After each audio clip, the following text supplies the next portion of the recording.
Saya ditahan, semua tahanan saya sudah pernah cicipi, Bu. Dari tahanan Polsek, tahanan Polres, tahanan Polda, tahanan di teroris di situ, tahanan di Keramat Jati, rumah sakit itu ada tahanan juga pernah ditahan di situ, di rutan juga pernah, di lapas juga pernah, Bu. Sudah saya cicipin semuanya. Hukum itu kadang cuma pelengkap doang.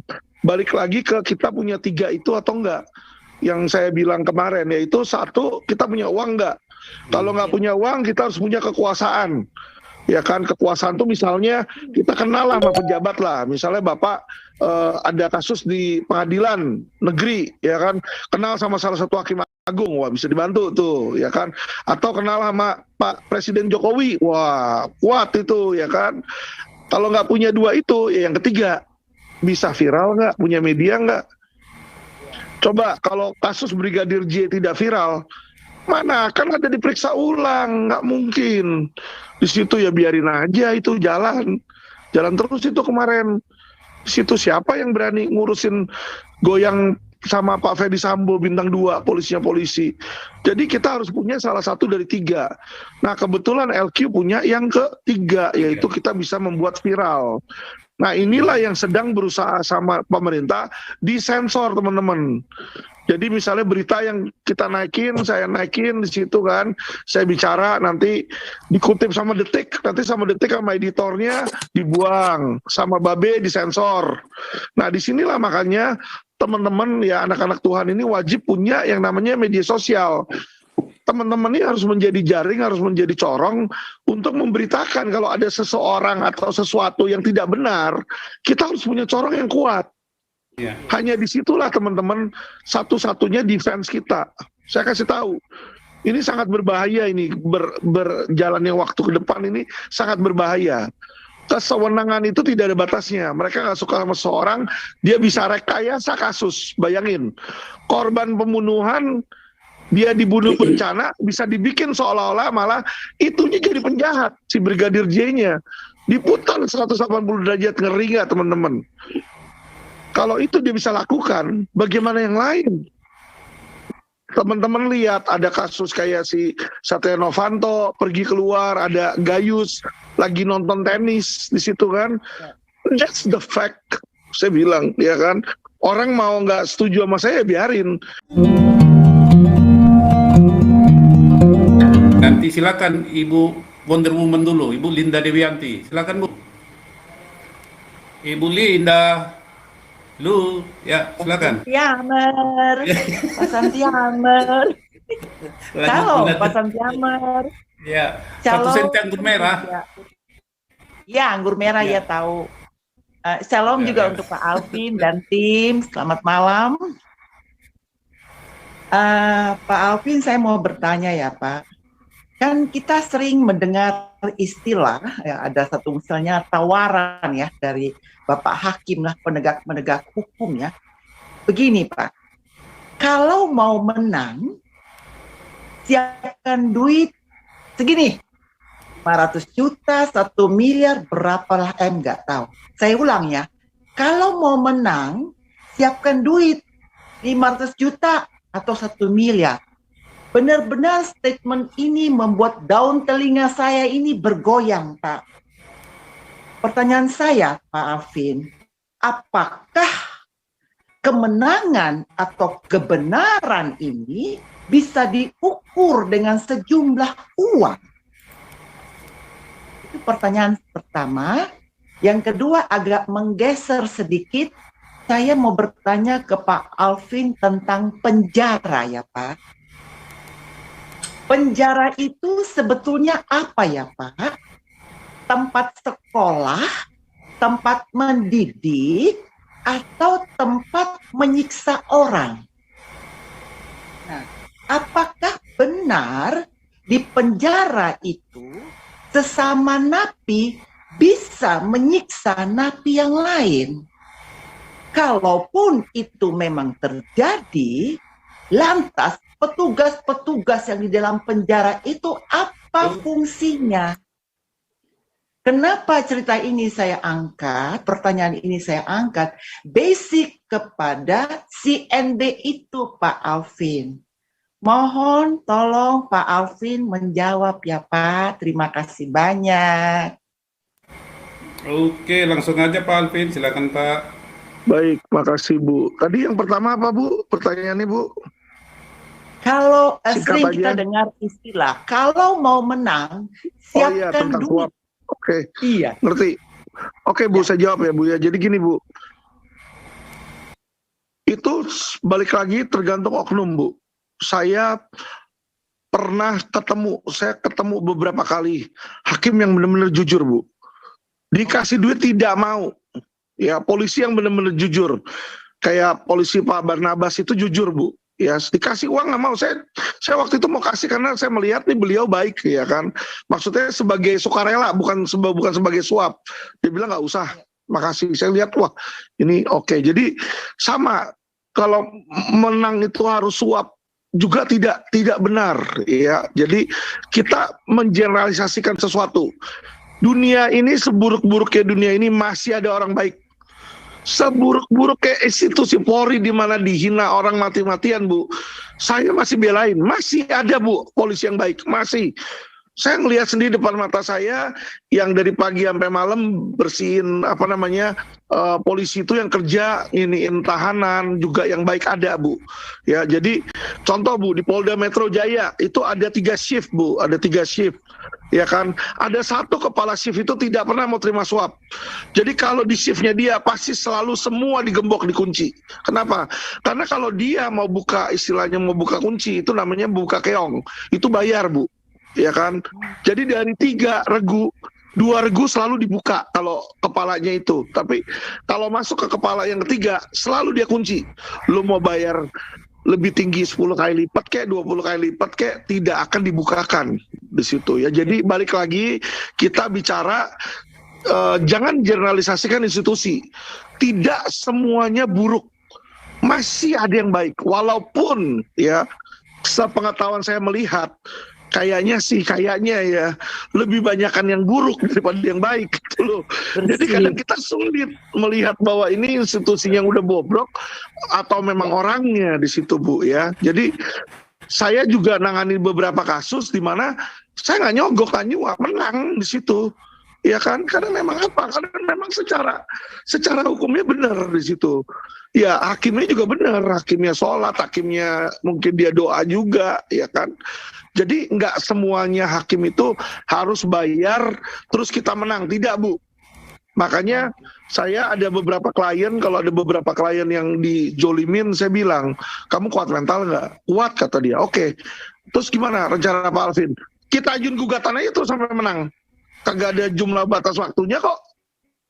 Kita ajuin gugatan, kalah, ditolak, ajuin lagi. Ditolak, ajuin lagi. Hakim satu pengadilan ada 20. Kalau ada 2 yang bagus, berarti 10 kali kita ajuin, 1 kali kita menang. Kan gitu. Tinggal kamu kuat mental atau enggak. Karena kan saya nggak tahu berapa proporsi hakim baik dibanding hakim yang buruk. Itu saya nggak tahu. Ya kan, tapi yang saya yakin, ya kan, di kehakiman pun di pengadilan ada hakim yang baik yang bersih. Ada di situ. Yang memang nggak bayar, menang di situ ya. Itu satu Bu. Terus kedua, Ibu bicara tentang penjara. Balik lagi Bu, sama tentang penjara. Tergantung siapa yang jalanin. Saya ditahan, semua tahanan saya sudah pernah cicipi Bu. Dari tahanan Polsek, tahanan Polres, tahanan Polda, tahanan di teroris di situ, tahanan di Kramat Jati, rumah sakit itu ada tahanan juga pernah ditahan di situ, di rutan juga pernah, di lapas juga pernah Bu, sudah saya cicipin semuanya. Nah contoh di Polda Metro itu 2 kali saya ditahan, itu beda pemimpin, beda perlakuan. Terhadap yang pertama, ya kan, saya kasih tahu Ibu aja nih jujur, saya nggak pernah di dalam penjara Bu, nggak pernah di dalam penjara. Jadi cuma namanya doang di situ daftar. Setiap hari saya keluar karena ada 3 regu. Setiap regu waktu itu saya kasih duit. Saya daripada masuk penjara, saya ada duit, udah saya kasih, ya kan. Jadi setiap hari di luar di situ. Ini yang terjadi sebelum saya jadi lawyer Bu, ya. Sebelum saya jadi advokat, kita berpikir lah ini apa nih sampai penjara segala macam, dimintain duit. Kalau kamu kasih duit, kamu di luar. Jadi waktu itu saya ditahan itu barengan sama Marcella Jalianti. Marcella Jalianti di dalam, DPR juga semua pada ditahan. Saya di luar, hampir nggak pernah di dalam penjara. Saya datang doang, tanda tangan, habis itu pergi lagi keluar. Makan daging, ya kan, nyantai di situ, berendam di spa, habis itu nonton, balik pulang. Dikawal tapi sama polisi. Selalu dikawal, ada yang kawal. Ya, jadi ini Indonesia, ya kan. Kalau teman-teman lihat ada kasus kayak si Setia Novanto pergi keluar, ada Gayus lagi nonton tenis di situ kan, that's the fact. Saya bilang, ya kan, orang mau nggak setuju sama saya biarin. Saat itu dulu saya awal, ya kan, saya ikuti keinginan dunia. Sekarang saya sudah nggak mau seperti itu, ya kan. Jadi awal-awal yang saya bilang, saya nggak mau di dalam penjara. Gue ada duit, ngapain di penjara? Bayar aja udah keluar. Saya hampir nggak pernah dalam penjara itu. Dia tawarin. Jadi yang punya uang itu udah langsung ditawarin dulu. Kamu mau nggak di penjara? Oke, gimana? Ya udah, kamu masuk rumah sakit ya. Beli kamar di rumah sakit. Udah dari rumah sakit itu udah kayak bukan penjara. Mau balik pulang ke rumah mau kemana udah nggak ada yang ngawasin. Jadi mereka ada teknik-tekniknya, ada cara-caranya di situ. Ya, nah. Terus kalau ibu tadi tanya di dalam penjara di intimidasi nggak? Menyiksa. 2 penjahat yang pasti selalu diintimidasi di penjara, ya kan? Yaitu penjahat seksual, Bu. Jadi kalau penjahat seksual itu ketika masuk penjara sama rutan pasti digebukin, pasti bonyok di situ. Jadi misalnya penjahat seksual, misalnya anaknya dia diperkosa atau dia melakukan tindakan asusila, nah itu paling nggak suka. Jadi mata nanti dikasih remason, alat kelaminnya dikasih remason di situ kan, dikerjain di situ, dibully ya di situ. Nah, terus di dalam penjara, apakah orang menjadi baik? Tidak, Bu. Bagi pencandu narkoba datang ke sana, mereka pesta itu di dalam, Bu. Setiap malam ya? dangdung. Ya? Narkoba di dalam, Bu. Saya waktu itu dimasukin dalam satu kamar, teman-teman saya 3 orang narkoba. Saya udah komplain sama penjaganya. Ini orang ngerokok di dalam kamar, baunya udah bau narkoba. Saya juga kan bisa cium bau narkoba sama bau rokok biasa. Penjaganya cuma oh iya pura-pura bego di situ. Akhirnya saya sampai berantem sama di situ. Akhirnya baru saya dipindahin. Saya yang dipindahin karena saya yang berantem di sana. Ya jadi, Bu, di sana itu orang nggak makin baik. Penjahat di sana ketemu sama rajanya penjahat. Bikinlah mereka malah bikin sindikat, malah bikin geng. Malah belajar, yang tadinya penjahat kelas seri keluar jadi penjahat kelas kakap, penjahat kelas kakap masuk keluar jadi penjahat kelas paus di situ. Ini yang terjadi kadang. Jeleknya hukum di Indonesia ya. Saya kasih tahu, kalau memang mau bongkar-bongkaran belak-belakan sama saya oke-oke aja. Termasuk ya kan penjara di mana? Termasuk penjara di Polda Metro juga sama. Itu ada blok A sama blok B. Blok A itu yang nggak bisa bayar, blok B yang bisa bayar. Blok B itu minimal masuk bayar 10 juta sampai 20 juta. Baru dikasih blok B. Blok B ada HBO, ada Nmax, bisa nonton kita kabel di situ. Ya, blok A nggak bisa di situ. Jadi ini kita tahu. Rutan pun juga sama, ya kan, ada blok-bloknya, ada Barito, ada Citarum, ada ya udah jadi makanan kita sehari-hari, kita udah tahu lah di dalam. Cuma masalahnya pemerintah tuh belum mau benerin, jadi percuma. Kita ngomong pun juga percuma, karena kenapa? Nggak ada niat buat mereka benerin, ya kan. Jadi ya mendingan kita udah nggak usah banyak bicara, percuma, karena pemimpin negara kita saat ini tuh belum mau membersihkan. Nggak usah jauh-jauh deh. Orang yang bersih seperti saya di luar negeri nih, kalau orang mau berubah jadi baik, mau whistleblower istilahnya, selalu dilindungi. Indonesia mana ada dilindungin, digebukin iya. Namanya kalau di Indonesia kayak begini dianggap snitch sama dia, dianggap tikus di situ, dianggap pengkhianat, ya kan. Jadi, Bu, itulah makanya jarang orang mau berbuat jujur, mau berbicara yang sebenarnya, ya kan? Gak usah jauh-jauh, Bu. Saya ini sakit beneran. Saya diabetes, hipertensi jantung. Coba deh, kalau kita ngomong undang-undang, ketika orang disidangkan, pertanyaan pertama kali di pengadilan adalah, apakah Anda dalam keadaan sehat jasmani dan rohani? Iya, betul. Dan kalau kita jawab tidak, kalau kita jawab sedang sakit, apa yang harus dilakukan oleh penegak hukum? Oleh hakim misalnya. Hakim harusnya apa? Manggil dokter. Coba dokter periksa itu benar nggak sakit atau nggak. Terlepas dari ini orang benar jujur atau bohong, harusnya diperiksa dulu. Coba teman-teman lihat tuh sidang saya, kan saya upload tuh sidang kemarin-kemarin kan. Saya udah bilang, yang mulia saya sakit. Oh ya udah biarin aja. Lanjut, tetap lanjut. Itu apaan kayak begituan? Ya kan, jadi kalau seseorang bilang sakit, dia punya hak loh, hak asasi manusia loh, untuk diperiksa loh. Ini tidak dilakukan teman-teman. Jadi, sorry teman-teman, hukum itu kadang cuma pelengkap doang. Balik lagi ke kita punya 3 itu atau enggak. Yang saya bilang kemarin, yaitu 1, kita punya uang enggak. Kalau nggak punya uang, kita harus punya kekuasaan. Ya kan, kekuasaan tuh misalnya kita kenal lah sama pejabat lah, misalnya Bapak ada kasus di pengadilan negeri, ya kan, kenal sama salah satu hakim agung, wah bisa dibantu tuh, ya kan, atau kenal sama Pak Presiden Jokowi, wah kuat itu, ya kan. Kalau nggak punya 2 itu, ya yang ketiga, bisa viral nggak, punya media nggak. Coba kalau kasus Brigadir J tidak viral, mana kan ada diperiksa ulang, nggak mungkin. Di situ ya biarin aja itu jalan terus itu kemarin. Di situ siapa yang berani ngurusin goyang sama Pak Ferdi Sambo bintang 2, polisinya polisi. Jadi kita harus punya salah satu dari 3. Nah kebetulan LQ punya yang ketiga, yaitu kita bisa membuat viral. Nah inilah yang sedang berusaha sama pemerintah disensor teman-teman. Jadi misalnya berita yang kita naikin, saya naikin di situ kan, saya bicara nanti dikutip sama Detik, nanti sama Detik sama editornya dibuang, sama Babe disensor.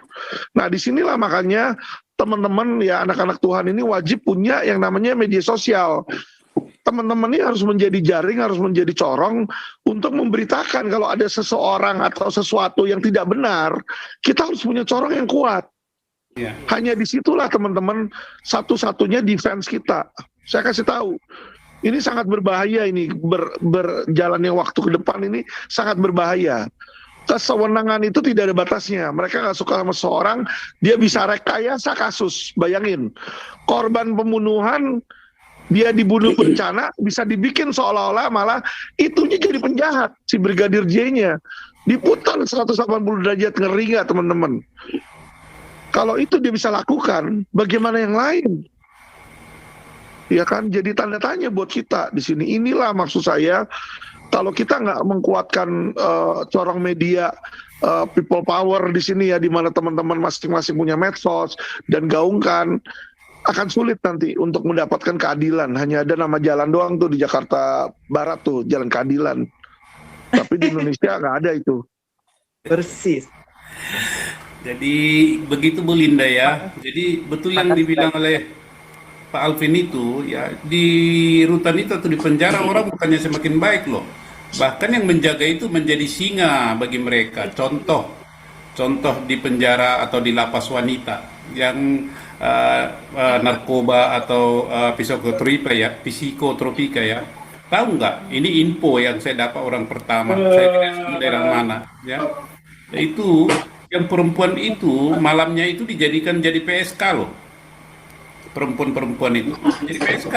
Iya, jadi bukannya tambah baik, tambah cilaka. Nah itulah, jadi memang kalau pikiran sudah korup ya, pikiran korup itu kan menuntun pada perbuatan korup menghasilkan malapetaka menghasilkan penderitaan. Inilah yang sedang terjadi di Indonesia, pikirannya pada korup. Tetapi akan kita nanti dengarkan lagi penjelasan lebih lanjut daripada Pak Alvin dan teman-teman. Kita kasih kesempatan dulu Pak Robert Mamengkang dari Amerika. Silakan Pak.